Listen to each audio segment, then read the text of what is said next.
Nous allons utiliser le DAF Tet Zain dans Masechet Baba Kama. Nous reprenons une quinzaine de lignes à la fin du DAF Tet Vav Mubet. Nous reprenons la Mishnah.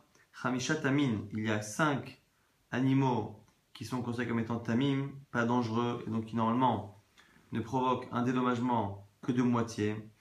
Chamisha Mu'adin, il y en a 5 qui sont Mu'adin, qui sont par contre considérés comme dès le départ étant dangereux. Bema, l'animal, le bétail, et la Mu'adet, en quoi il n'est pas habitué à faire du mal, donc en quoi il est tam, le ligar, le ligof, le lishor, le lirbot, le lirot. Le ligar, le fait d'encorner, ligof, le fait de casser avec son corps, la shor, c'est le fait de mordre, pas de brouter mais de mordre, lirbot, c'est le fait de s'allonger sur un objet et de l'abîmer, et lirot, c'est le fait de l'écraser avec les pieds mais de manière volontaire. Donc par rapport à cela, ce sont 5 choses qui ne sont pas habituelles. Donc là-dessus, on considère l'animal comme étant tam. Par contre, la suite à chêne, les 5 choses qui sont mourad, c'est le même animal, mais par rapport au chêne, par rapport au fait qu'il broute de l'herbe. Lorsque l'animal broute ce qui est habituel chez lui, donc des fruits, des végétaux, on considère que le dommage causé par le fait que l'animal broute est quelque chose de mourad, quelque chose qui était prévisible. Regel, moadet lishbor beder hilucha, le sabot aussi, mais qui détruit en marchant, en avançant, pas un animal qui détruit avec ses sabots de manière volontaire, mais en marchant, il détruit, il casse ce sur quoi il marche.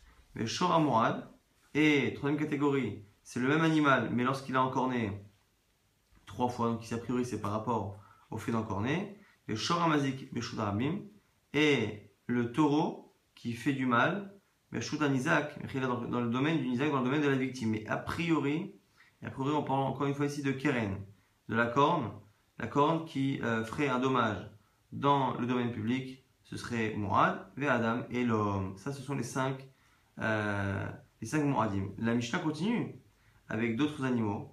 Azeev, le loup, Ve'ari, le lion, Ve'adov, l'ours, Ve'anamer, le tigre ou le guépard. Bardelas, la Gemara expliquera exactement ce que c'est plus tard. Nachash et le serpent, Are et Lou Moradim, ceux-ci sont Moradim depuis le départ. Rabbi Lazar, Omer Rabbi Lazar, nuance, Bisman Shen Bene Tarbut, lorsqu'ils sont domptés, Enan Moradim, ils ne sont pas dangereux depuis le départ, la Nachash Malolam, sauf le serpent, qui lui restera toujours dangereux. La Gemara va essayer de déduire quelque chose de la Mishnah. On a vu dans la Mishnah que parmi ce qui était mourad, ce qui était habituel chez l'animal, chez le bétail, c'était le fait que l'animal broute moadet lechol. Donc là, de là, on déduit qu'on parle d'un cas où on est dans le domaine de la victime. Pourquoi? Parce que le fait de brouter n'est pas interdit dans le domaine public, n'est pas interdit dans le domaine du coupable, forcément. Le seul endroit où mon animal n'a pas le droit de brouter, où le fait qu'il broute est considéré comme étant un dommage, c'est lorsque ça se passe chez la personne. Et donc du coup, la Mishnah parle d'un cas où ça se passe chez la personne, avec katane, et on enseignait tout de même. Abema ena moedet, et on a dit au début de cette même Mishnah que l'animal ena moedet, il n'est pas moedet, le ligar, le ligof, il n'est pas moed l'animal pour les 5 choses qu'on a citées. Les shalem koulav al chasinezek, mais shalemet, de leur voix qu'il n'est pas moral mais qu'il paye la moitié. Et du coup, puisque de la deuxième partie de la Mishnah on voit qu'on parle d'un cas où on est dans le domaine de la victime, et du début de la Mishnah on voit qu'on ne paye pas le nezek complet, forcément que la Mishnah Mani elle est de qui? Elle est Rabbanan, des Amré, que Rabbanan y pense.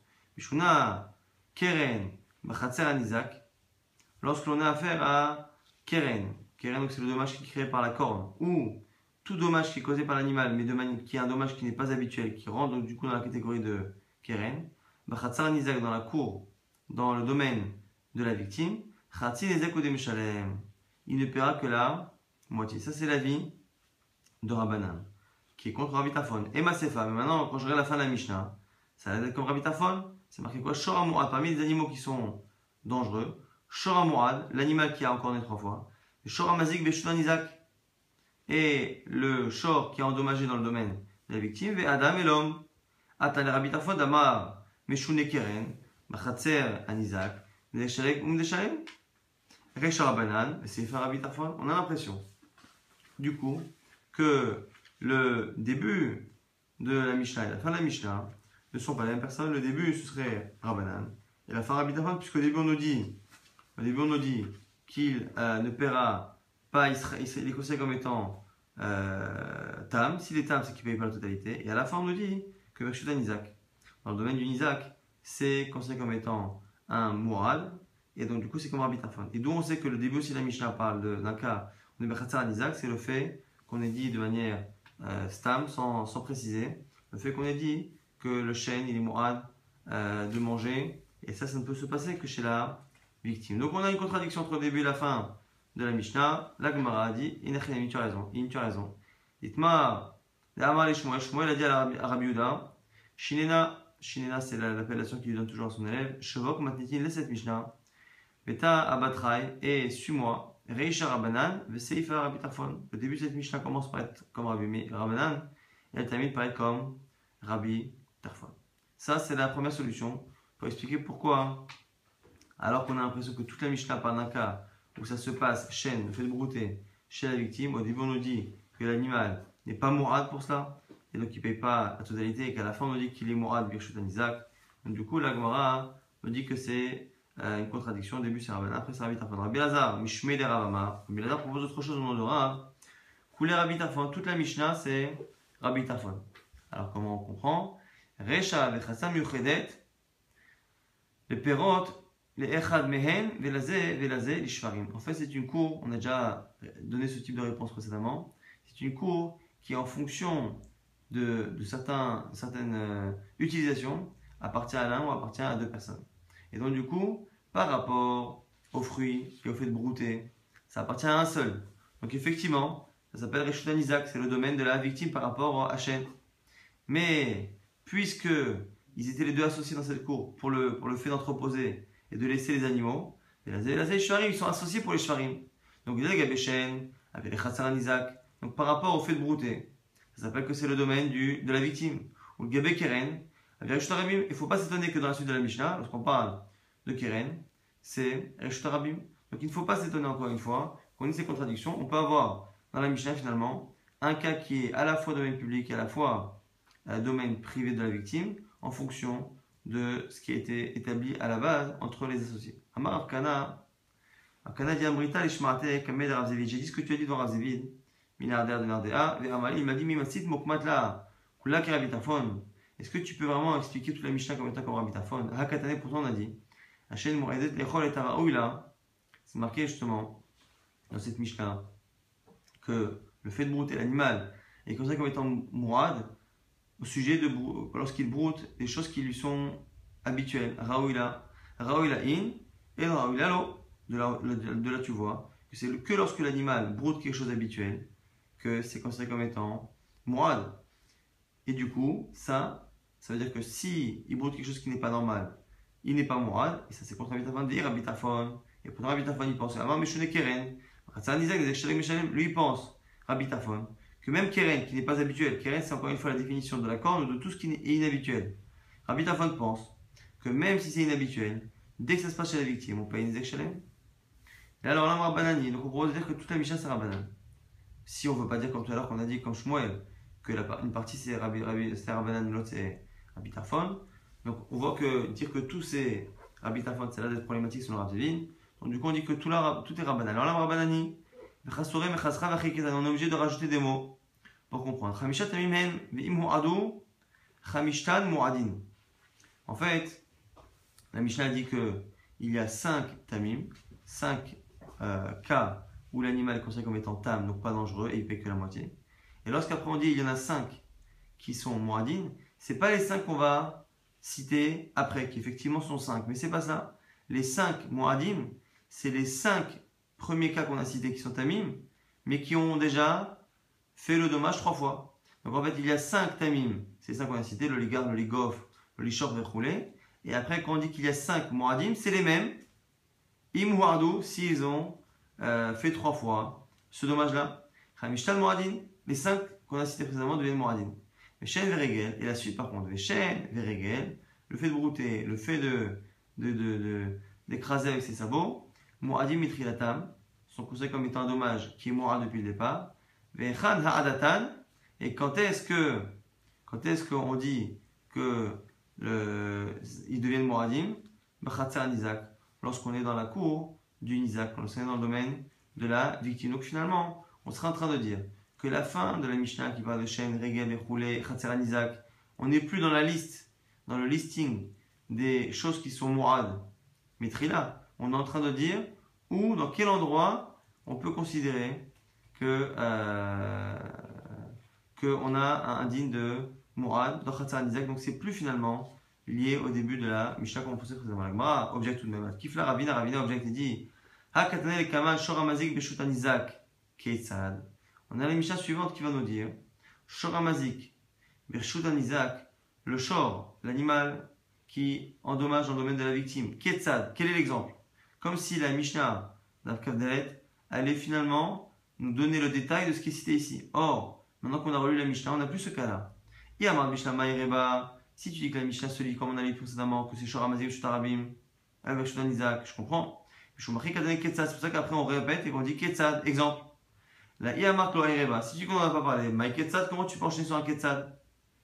Amar Ravina, Chasurem Chasra, on corrige encore une fois, mais un peu différemment. La Chikadane, comme ça, il faut expliquer la Mishnah. Mishnah Tamim Hem, il y a 5 Tamim. C'est quoi? C'est encore une fois le fait d'encorner, le fait de pousser avec son corps, le fait de mordre, le fait de s'allonger, le fait de piétiner. Mais Imhu Adou, ces 5 actions-là, si elles ont été faites 3 fois, l'animal devient mourad par rapport à cela et le propriétaire paiera la totalité du dommage. Et Shen Veregel, et le fait de brouter, le fait d'endommager avec les pieds de manière ici volontaire, Moadim Mitrilatan, par la marche, je veux dire, son Moadim Mitrilatan, Vezehu Shor Amourad, et c'est quoi? C'est Shor Amourad. Et Shor Amazik Veshutar Anizak, par le 4 habitafon Rabbanan, donc il faudrait rajouter que l'histoire de Shor Amazik et Shut Anizak, il faudrait rajouter les mots Marloket Rabitafon Rabbanan pour éviter la contradiction. Avec le début de la Mishnah, il faudrait dire que c'est un sujet de Marloket. Donc le début de la Mishnah peut être lu comme Rabbanan, et la fin on dit qu'il y a un sujet qui est lié à une Marloket Rabitafon et Rabbanan. Yesh Moadim Achim Kiotse Baelu, et la suite de la Mishnah, comment elle se lit, c'est qui parle du loup, du lion, ainsi de suite. C'est qu'il y a d'autres Moadim du même genre, et on les cite, Ze'ev, Ari, Dov, Bardelas, Vanameh, Vanachash. Et il y a une braïta qui va confirmer cette lecture. Tanya Namiachi, Hamisha Tamim Hen. Il y a 5 Tamim, Ve'imhu Adou, et si ils ont répété le dommage, Hamisha Moadim deviennent Moad. Donc on a vraiment une braïta qu'on a retrouvée après, qui reprend la correction qu'a fait Ravina. Et Shen Ve'egel Moadim Mitrilatan, et le fait de brouter, le fait d'endommager avec ses sabots en marchant, c'est quelque chose qui est Moad depuis le départ, mais c'est Shor Moad, et c'est ça le din de Shor Moad. Shor Amazik Shutan Isaac, et lorsque l'animal encorne dans le domaine de la victime, Marloket Rabitafon Rabbanan, c'est Marloket Rabitafon Rabbanan, mais Yeshua Adim Achirim Kiotse Balou, et il y a d'autres Moadim, comme le Ze'ev, Ari, Vadov, Vanameh, Bardelas, Vanachash, comme le loup, le lion, l'ours, le guépard, le Bardelas, le Nachash et le serpent. Ikaderamula Mirma, il y en a qui enseignaient cette histoire de Ravina un peu différemment. En fait, on avait objecté sur la Mishnah, qu'on avait répondu cela, mais finalement le Pshat sera le même. Nan, Chamisha Tamim, Chamisha Moadim. Dans la Mishnah, on nous dit qu'il y a 5 Tamim, 5 Moadim. Et tous les cas, quand il n'y en a que 5. Alors qu'on voit dans la Mishnah que même si on tient compte des 5 cités au départ, Shen, Regel et Roulé, on voit qu'après on cite les autres animaux, comme le loup, le lion, ainsi de suite. Veikazev, Arivado, Vanameh, Varvadaz, Vanachash. Et on répond à Maravina, Chasurem et Chasra. Quoi qu'il arrive, la Mishnah est manquante. Le Rikadané, comme ça, il faut l'enseigner. Chamisha Tamim Hen. Il y a 5 qui sont considérés comme étant pas dangereux. Et si ils ont répété 3 fois le même dommage, le fait de brouter, le fait d'endommager avec ses sabots est considéré comme étant mourad depuis le départ. Et c'est ça la définition de Shor Mourad. Et lorsque l'animal encore dans le domaine de la victime, c'est le Marloket Rabitafon Rabbanan. Et il y a d'autres Mouradim du même genre. Et c'est les fameux animaux dangereux, c'est Ev, Ari, Vado, Vanameh, Bardelas, Vanachash. Ça, c'est l'explication de Ravina, introduite de 2 manières dans la Gemara. Maintenant, la Mishnah avait dit que l'animal, le bétail, n'était pas Mourad, l'olirvot, entre autres pour le fait de s'allonger sur un ustensile et d'abîmer. Amar Rabbi Elazar nous dit Loshanu et là, Pachin Gedolim, Aval, Pachin Ketanim, Ochehu. On dit ici que c'est que lorsqu'on a affaire à de grands ustensiles qu'on considère que l'animal n'a pas l'habitude de s'allonger dessus et de les abîmer. Par contre, si les ustensiles sont des petits ustensiles, l'animal a l'habitude de s'allonger dessus et à les casser. La Gemara veut essayer de confirmer ce chilouk, cette distinction-là.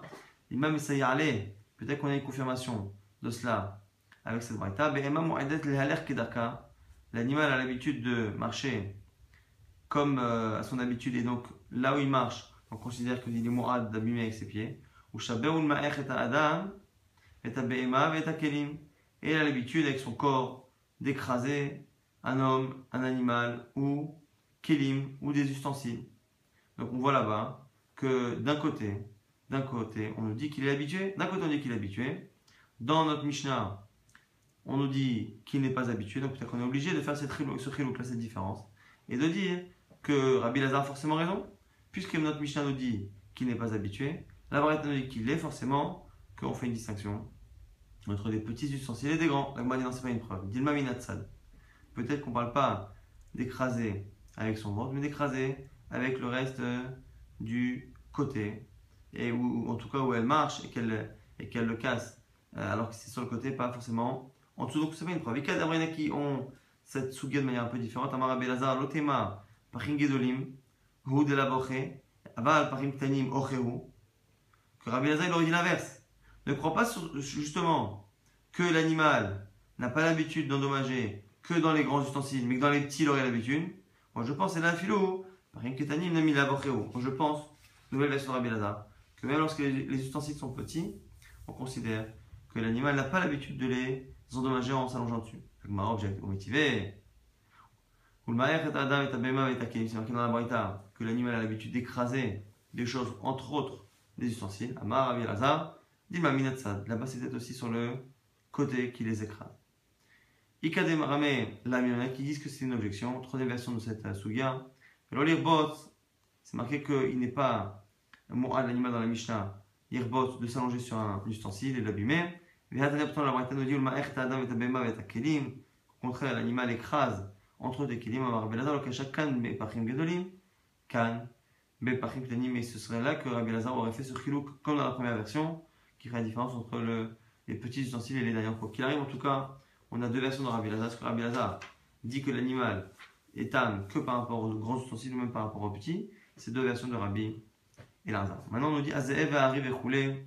Les animaux dangereux, il y en a un qui était un peu inconnu, c'est Bardelas. Maï Bardelas. Amar Rav Yehuda nous dit que c'est Nafreza. Et moi, on nous dit Maï Nafreza, c'est qui Nafreza? Amar Rav Yosef, Appa. C'est le Appa. Intéressant qu'ici dans les commentaires, Rachid Tosfot, on ne parle pas tellement de ce que c'est ce Appa, mais dans les Ogmarot en général, le Appa, chez Rachid, même le Bardelas, c'est en général le putois. Il écrit en lahaz en français, et il dit que c'est le putois qui peut être dangereux pour les volailles et ce genre d'animaux qui vient égorger et manger. Ça, ce serait la version de Rashi. Dans sa Gemara, Tosfot a l'air de penser que c'est plutôt un animal qui est dangereux pour l'homme, donc il penche plus pour un type de reptile, de serpent. En tout cas, ici, pour l'instant, on nous dit que c'est Appa. On peut expliquer pour l'instant que ce serait le putois, comme Rashi dans d'autres Gemara. En tout cas, on objecte. Nous, on a dit que Bardelas, c'est Nafreza. Que Nafreza, c'est Appa. Donc finalement, Bardelas, c'est qui? C'est Appa. Mais Tiver Rabbi Meir Omer. Rabbi Meir nous a dit que Af Atzavoa, que parmi les animaux dangereux depuis le départ, il rajoute à la Mishnah Af Tzavoa. Rabbi Lazar Omer, Af Nachash. Rabbi Lazar, il rajoute même le Nachash, même le serpent. Rabbi Yosef nous dit que Tzavoa, zo Appa. Que Tzavoa, c'est Appa. Et si Tzavoa, c'est Appa, et que Rabbi Meir vient rajouter le Tzavoa, donc il vient rajouter le Appa, celui qui est marqué dans la Mishnah, Bardella, ça ne peut pas être déjà le Appa, parce que Rabbi Meir vient le rajouter. Puisque Rabbi Meir vient rajouter Tzavoa, qui selon Rabbi Yosef est le Appa, celui qui est marqué dans la Mishnah ne peut pas être le Appa. On va le dire l'okashia. Kan betzavo zachar, kan betzavo nekeva. Tzavo, il y a le mâle et la femelle qui ont des comportements différents.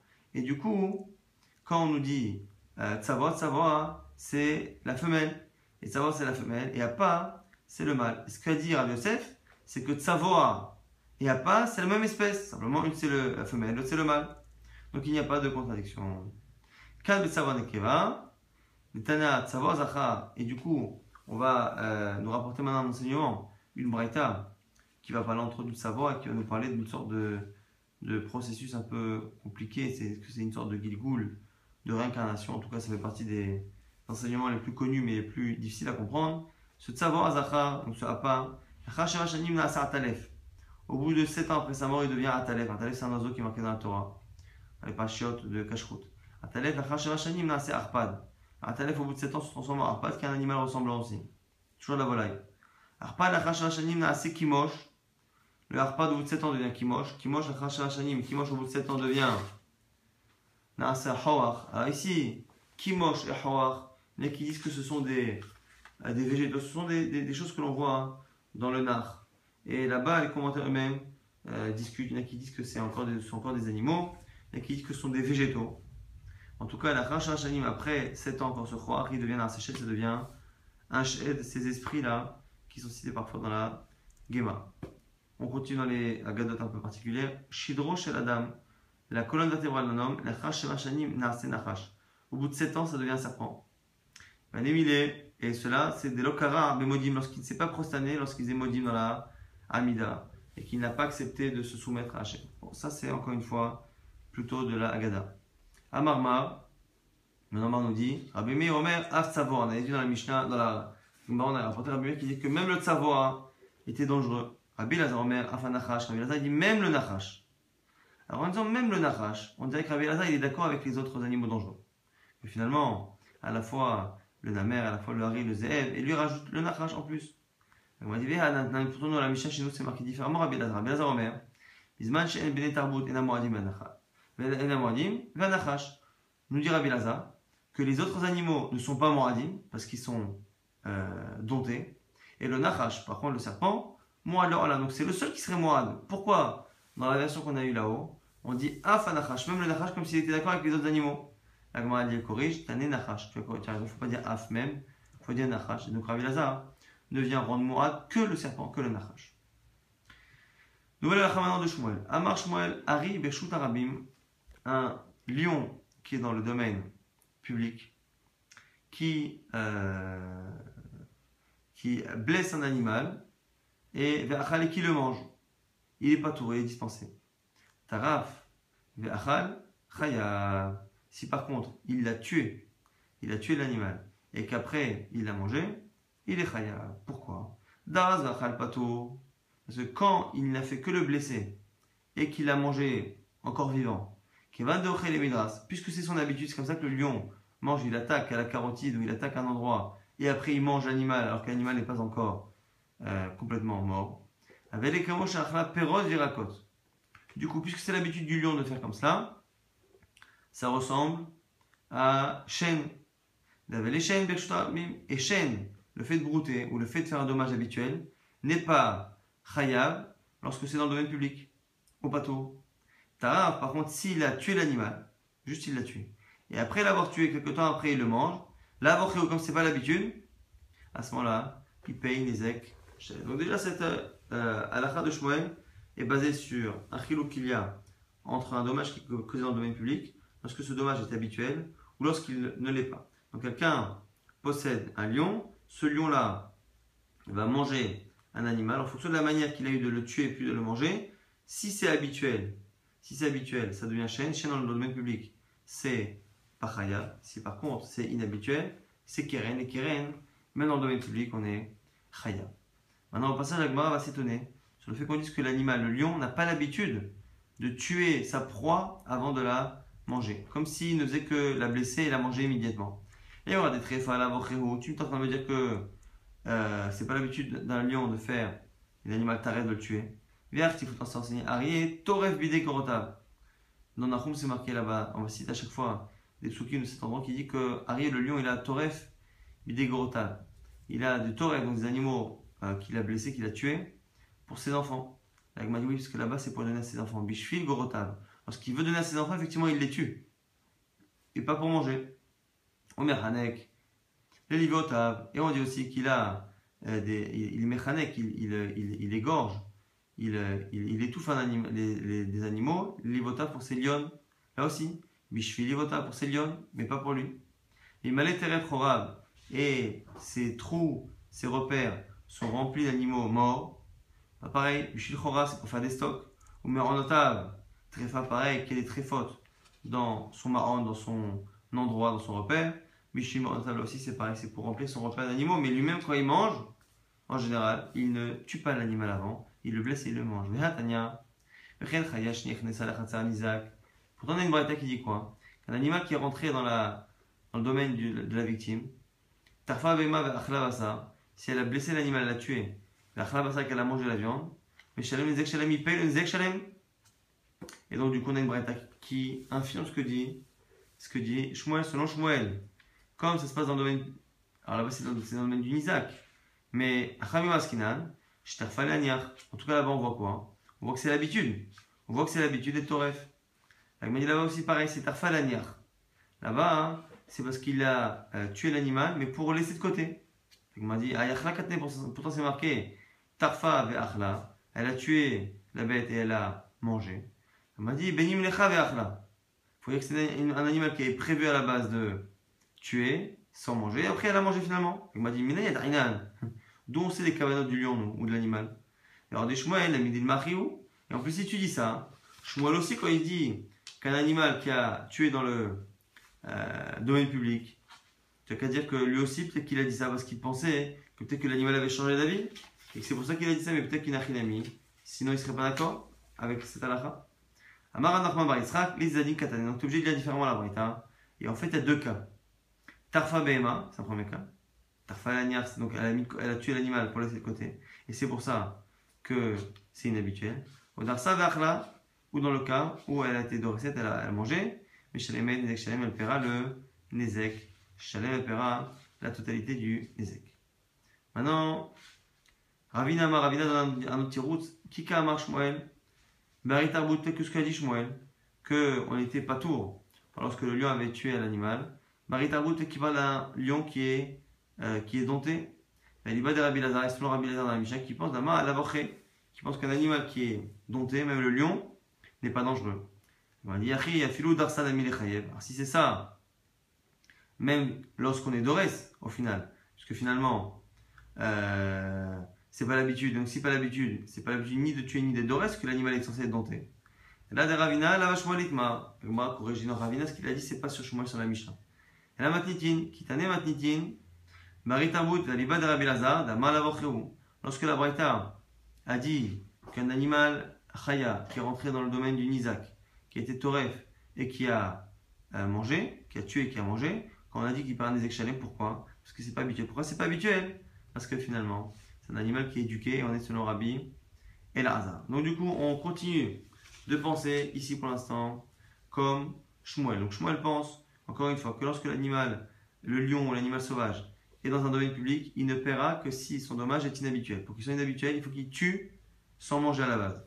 S'il tue sans manger à la base, effectivement, là on dira que c'est inhabituel. Si par contre, dès le départ, il blesse et il mange, c'est habituel. Et c'est comme Shane, il ne paiera pas dans le domaine public. Mais, sauf exception, selon Rabbi Lazar, dans la Mishnah qui pense qu'un lion peut être dompté, si l'animal est dompté et qu'on pense comme Rabbi Lazar, quoi qu'il arrive, quelle que soit la manière qu'il ait de tuer, à partir du moment où il est attaqué, c'est inhabituel. Et donc on est chayav. La Gemara, elle dit Iachi, Khatsinezek va el Shalomé. La Gemara nous dit maintenant, même si tu dis que dans notre Mishnah c'est inhabituel, dans la Braïta cité que c'était inhabituel, comme c'est inhabituel parce que l'animal est dompté, à ce moment-là c'est Keren. Mais si c'est Keren, il faudrait payer la moitié du Nezek. Pas des Shalom, on m'a dit des Iyarad. Il faut dire que c'est un animal qui a répété. Déjà, c'est là qu'on m'a dit Iachi, c'est ça, Maïhaï de Katanela, Gebetolada des chênes. Pourquoi on l'enseigne avec les dérivés de chêne? Gebetolada de Keren, Baïli Mitnaye. On aurait dû l'enseigner avec Keren. Là, on m'a dit Kachet, tu as raison, c'est une couchia.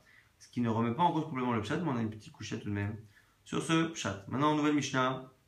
Ma ben tam les mourad. Qu'est-ce qu'il y a comme différence entre tam et mourad, un animal qui n'a pas l'habitude et l'autre qui a l'habitude encore né? Là, chatam, Mishnah, Khatsinezek, mais goufo. Le tam, il paye la moitié du dommage avec la valeur du taureau lui-même qui est coupable. Ou mourad est celui qui est encore plusieurs fois. Mais Shalem Zek Shalem Minalia, le propriétaire paiera la totalité du dommage, Minalia, et du meilleur de ce qu'il possède.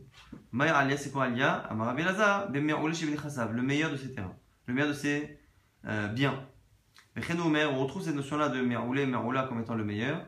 Jusqu'à Freskiaou, Mavota, Freskiaou, c'est à reposer avec ses pères, avec Bohu, Bema'ale, Kivré David, et on l'a enterré, Bema'ale, le Ma'ale des tombeaux des enfants de David. Bema'ale, et Tzel Meroulim, on l'a enterré à côté des meilleurs de la famille, ou Maninou qui sont qui? David ou Shlomo, David et Shlomo. Veikberu ou Bekvorotav, Shakaralo. Alors du coup on enchaîne sur des halachot du Midrashim de Rabbi Lazar par rapport au même sujet. On l'a enterré dans l'endroit qu'il a creusé, vers David, dans la ville de David, on l'a fait reposer dans un tombeau dans lequel on rempli des besamim, des senteurs, uznim. Maï, besamim, uznim. C'est quoi uznim? Rabbi Lazar Amar, zine, c'est pour dire la quantité. Besamim, uzmin, c'est pour dire que beaucoup de quantité, une grande quantité de besamim. Non, pas du tout. Il dit que znim, c'est des besamim, des senteurs, mais qui peuvent emmener à znout, à la relation interdite. Parce que c'est des senteurs qui sentent bon et qui peuvent enivrer l'esprit. Kikaru shoucha, et leur déni, ou pahim toujours par rapport au fait d'enseigner Rabbi Lazar et par rapport en plus à un enterrement. Mais les gens de karou, creuser. Kikaru shoucha, lorsqu'ils ont creusé un puits, et leur déni pour me tuer dedans. Pachim tamnu les raglaï, ils ont mis des pièges à mes pieds. Ça veut dire quoi ce que dit Yirmia ici, c'est le prophète Jérémie. Rabbi Lazar Amar, shechashaduho mizona, qu'on l'a soupçonné d'avoir une relation et de s'être marié avec une zona, une femme qui est interdite à un Kohen parce qu'elle a une relation interdite. Rabbi Shmuel ben Nachmani Amar, shechashaduho mishetish. Shmuel ben Nachmani pense qu'on l'a soupçonné d'avoir une relation avec une femme mariée. Agma dit bish la madama shechashaduho mizona, ceux qui pensent, Rabbi Lazar qui pense que c'est une histoire de zona, je comprends. À une directive, Kishucha Amuka Zona, on peut comprendre, parce que dans un des psukim, c'est marqué Kishucha Amuka Zona, que Shucha, le mot qui est utilisé ici, on l'utilise d'ailleurs pour dire Shucha Amuka Zona, que la Zona, c'est Shucha Amuka, c'est un puits profond dans lequel on peut tomber. Il y a les madama, Shechashadou Ameshetish, Maïshucha. Et si tu dis que on l'a soupçonné d'être Eshetish, en quoi on trouve que ici dans le mot shoucha, il y a une allusion à une femme mariée? Elle m'a dit non, il n'y a pas besoin, mais dans tous les cas, eshetish, une femme mariée, ça rentre dans zona, puisque une femme mariée qui a une relation devient zona parce qu'elle a une relation interdite. À tout eshetish, est-ce que eshetish, minafka mikla zona, est-ce qu'elle est sortie du statut de zona pour que tu puisses t'étonner qu'on l'explique ainsi? Ou non? Elle m'a dit biche, la va demander à marche, rajdo eshetish. Maintenant dit, je peux comprendre selon ceux qui disent qu'on l'a soupçonné d'avoir une relation avec une femme mariée.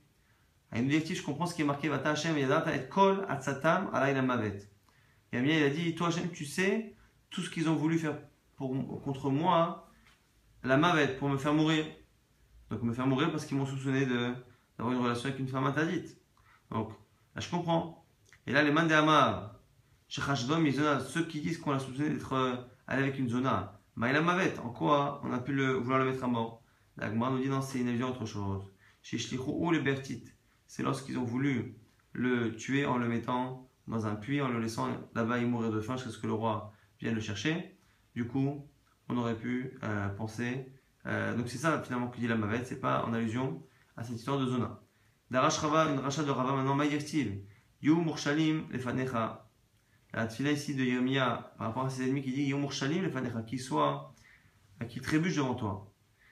Ba'etapecha Asebahem. Au moment de ta colère, fais-le.